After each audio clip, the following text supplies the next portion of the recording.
On June 27th, President Trump wrote on his Truth Social platform, "Based on this egregious tax, we are hereby terminating all discussions on trade with Canada, effective immediately.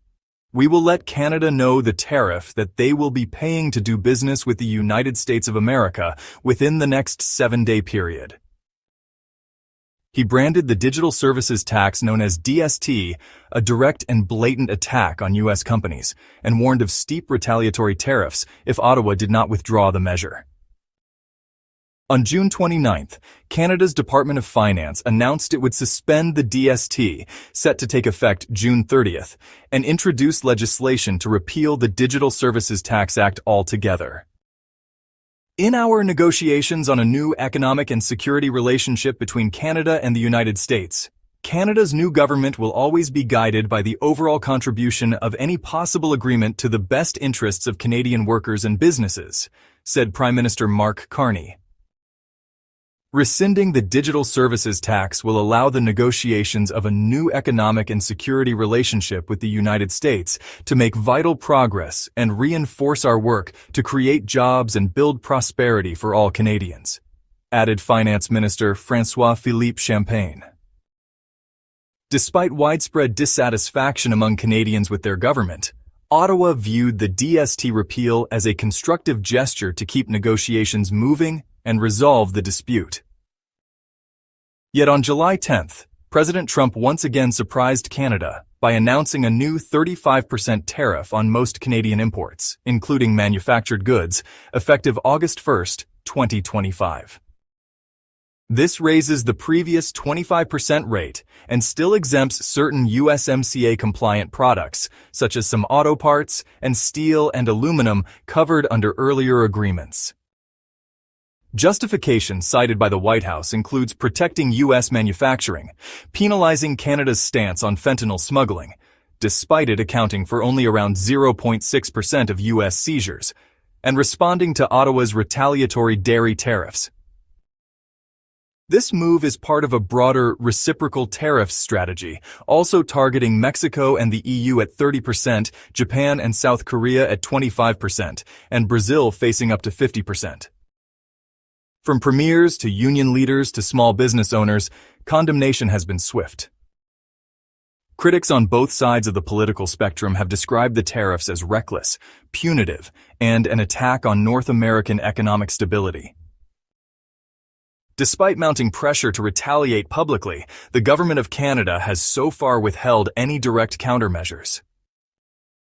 Instead, officials have emphasized the importance of diplomacy, reiterating their focus on reaching a new trade agreement with the United States before the looming August 1st deadline. Behind the scenes, however, Ottawa is taking significant steps that could redefine North American trade dynamics. One of the most consequential responses came yesterday in a message from Prime Minister Mark Carney, who posted on X.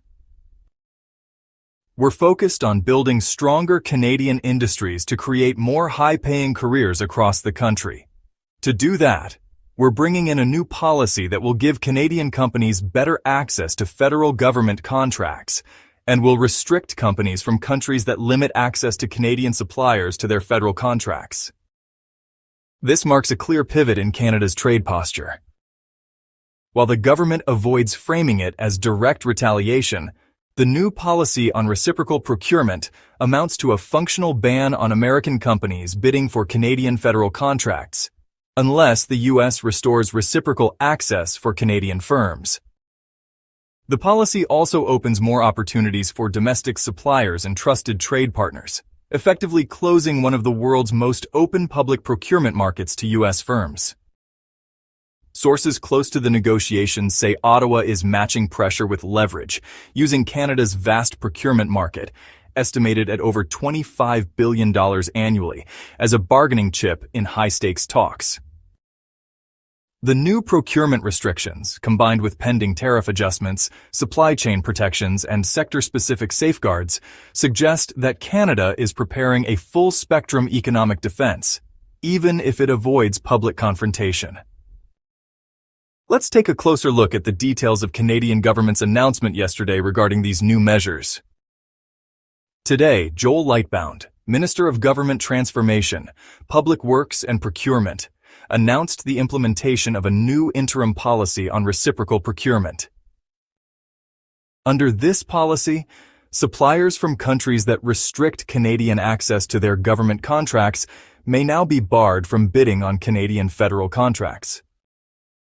This measure is designed to prioritize suppliers from Canada and from trusted trading partners that provide reciprocal access to Canadian businesses under existing trade agreements. According to Lightbound, the Government of Canada is committed to protecting and defending the interests of all Canadians and will not compromise when it comes to ensuring fair market access for Canadian industry. The policy on reciprocal procurement will help leverage our purchasing power to support Canadian businesses and workers impacted by unjustified American tariffs. The policy applies across all federal departments and agencies and will be rolled out in 2 phases. Phase 1, the interim policy, took effect on July 14, 2025. It applies based on the location of the supplier and is supported by training and tools that began rolling out on June 30, 2025. Phase 2, the full policy, will be introduced at a later date. It will determine supplier eligibility based on the origin of the goods and services being offered, allowing for a more comprehensive approach to enforcing reciprocity.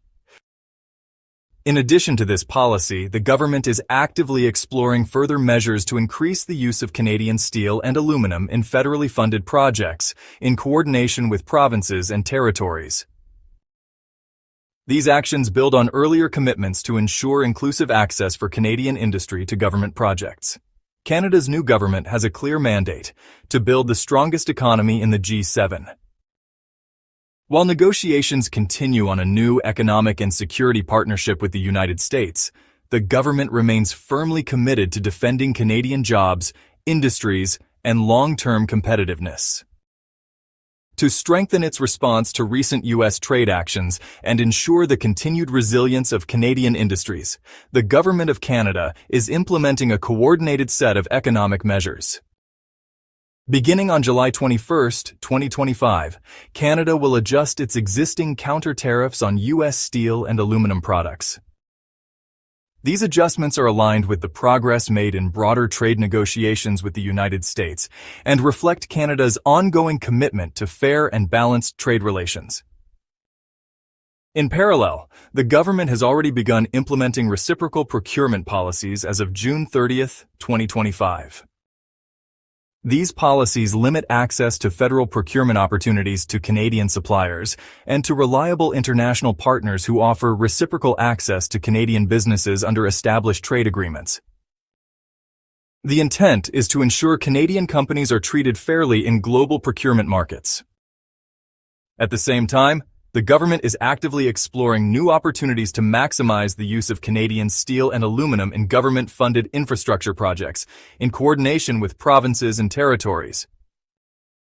To further stabilize the domestic market, the government will introduce tariff rate quotas on imports of steel products from countries that do not have free trade agreements with Canada. These quotas, set at 100% of 2024 import levels, are designed to protect the Canadian steel industry from the negative impacts of trade diversion caused by U.S. policy changes. The quotas will be applied retroactively and reviewed within 30 days of implementation.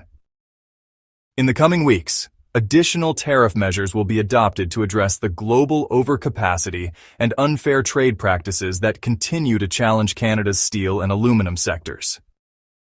These measures will be based on the country of melt and pour for steel and the country of smelt and cast for aluminum, ensuring accurate traceability and a level playing field for Canadian producers. To support informed policy decisions and strengthen industry oversight, the government will immediately establish 2 sector-specific task forces, one for steel and one for aluminum. Comprised of government and industry stakeholders, these task forces will meet regularly to monitor trade trends, assess market impacts, and advise on future actions to support Canadian businesses and workers. In addition, the Large Enterprise Tariff Loan Facility, with up to $10 billion in funding, remains open to qualified applicants. This program is designed to provide liquidity to large Canadian employers facing challenges in securing traditional market financing, helping them sustain operations and recover from the economic disruptions caused by recent U.S. trade measures.